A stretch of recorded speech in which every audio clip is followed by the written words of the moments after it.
टुनी चिड़िया, उसकी बेटी और रानो मौसी चिड़िया की कहानी। बहुत समय पहले की बात है। एक सुंदर जंगल में टुनी नामक एक चिड़िया रहती थी। वह बहुत ही समझदार और आदर्श माँ थी, जो हमेशा अपनी बेटी के साथ समय बिताती थी। उसकी बेटी का नाम तारा था, जो भी उसकी तरह होशियार और सुंदर थी। एक दिन जब टुनी और तारा खेतों में अपनी दोस्तों के साथ घूम रही थी, वह आसमान में बढ़ते हुए काले बादलों को देखकर चिंतित हुई। वे बारिश के साइन को पहचानने के लिए बहुत ही सुरक्षित स्थान की खोज में निकल पड़ी। तारा ने टुनी से पूछा, माँ, इतनी अच्छी बारिश हो रही है, हमें भी एक सुंदर और सुरक्षित जगह में जाना चाहिए, क्या नहीं? टुनी ने हंसते हुए उत्तर दिया, हाँ बेटा, तुम बिल्कुल सही कह रही हो। हमें एक और सुरक्षित जंगल की तलाश करनी चाहिए। इसके बाद टुनी और तारा ने जंगल में भटकते हुए अच्छी जगह की तलाश करना शुरू किया।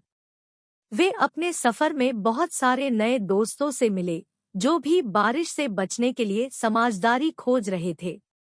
एक दिन वे एक बहुत ही खूबसूरत जंगल में पहुंचे, जहां वे बहुत सुरक्षित महसूस कर रहे थे। यह जंगल बहुत ही हरित और शांत था, और बारिश के बाद यहाँ का मौसम और भी सुंदर बना हुआ था। टुनी और तारा ने तय किया कि यहाँ ही उनका नया घर होगा। वे जंगल के पेड़ों में अपने घर की चारदीवारी करने लगी और जल्दी ही इस नए स्थान को अपना लिया। जंगल की बारिशी धूप में ताजगी आ गई थी। सभी चिड़िए और उनके नए दोस्त मिलकर एक नए जीवन की शुरुआत कर रहे थे।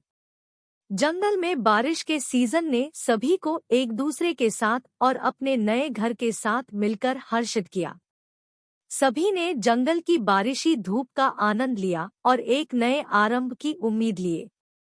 टुनी, तारा और उनके नए दोस्त ने मिलकर जंगल को सुंदरता और प्रेम के साथ भरा हुआ बनाया।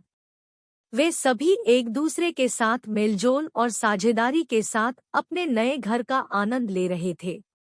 इस कहानी से हमें यह सीखने को मिलता है कि जीवन में संघर्षों और बदलावों का सामना करना अगर हम अच्छे दोस्तों के साथ करें, तो हम अपने लिए सुरक्षित और सुखमय जीवन बना सकते हैं। टुनी चिड़िया और उसकी बेटी चंदनी की बारिशी कहानी। बहुत समय पहले की बात है। एक बड़े हरित जंगल में टुनी चिड़िया और उसकी बेटी चंदनी खुले आसमान के नीचे अपने आश्रय में बसी रहती थीं।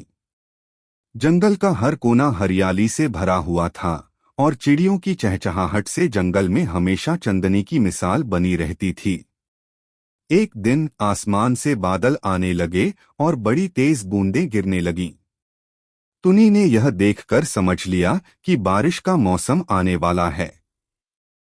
जंगल के वृक्ष बहुत हरियाली से चमक रहे थे और प्राकृतिक सौंदर्य से लुब्ध होकर टुनी बोली, चंदनी, बारिश का मौसम आ रहा है। हमें इसका आनंद लेने के लिए तैयारी करनी चाहिए। चंदनी ने खुशी खुशी अपनी माँ के साथ बैठकर बारिश का स्वागत करने का आयोजन किया। पहली बूंदों ने जंगल को और भी हरित बना दिया और सभी पक्षियों को आनंदित कर दिया। लेकिन समय के साथ ही बारिश का प्रबल होना शुरू हो गया। नदियां बढ़ने लगीं और जंगल के लोगों के लिए यह स्थिति खतरनाक हो गई। टुनी ने बहुत ध्यानपूर्वक देखा कि पानी की स्तर तेजी से बढ़ रहा है और उनका आश्रय पहले की तुलना में बहुत कम रह गया है। रानो मौसी चिड़िया, जो जंगल की सबसे बुजुर्ग और अनुभवी चिड़िया थी, ने टुनी को साथियों के साथ मिलकर विचार किया, टुनी, हमें यहाँ नहीं रहना चाहिए। जंगल का पानी हमारे लिए खतरा बन गया है। टुनी ने रानो मौसी की बात सुनी और जल्दी से एक सुरक्षित स्थान की तलाश में बाहर निकलने का निर्णय लिया। जंगल की सभी चिड़ियां विभिन्न दिशाओं में उड़ी और एक सुरक्षित स्थान की ओर बढ़ी। बारिश के बाद जंगल का हर कोना भूरा हो गया और नदियां अपने सीमा में वापस आ गईं, लेकिन जंगल की चिड़ियां अब भी सुरक्षित स्थान पर रहने का निर्णय कर चुकी थीं। टुनी, चंदनी और रानो मौसी ने एक नए आश्रय को अपना लिया, जहां वह इस सुरक्षित और सुखद महसूस कर रही थीं। उन्होंने वहां नए दोस्तों को मिला, नए फूलों और पेड़ों की सुंदरता का आनंद लिया और एक नए अनुभव की शुरुआत की। इस कहानी से हमें यह सीखने को मिलता है कि जब जीवों को किसी आपदा का सामना करना पड़ता है तो उन्हें सहयोग और एक दूसरे की मदद करना चाहिए। चिड़ियाघर की तुलना में जंगल में रहना कठिन हो सकता है। Which story did you like? Tell us in the comment box and like and share. Don't forget to subscribe to our story.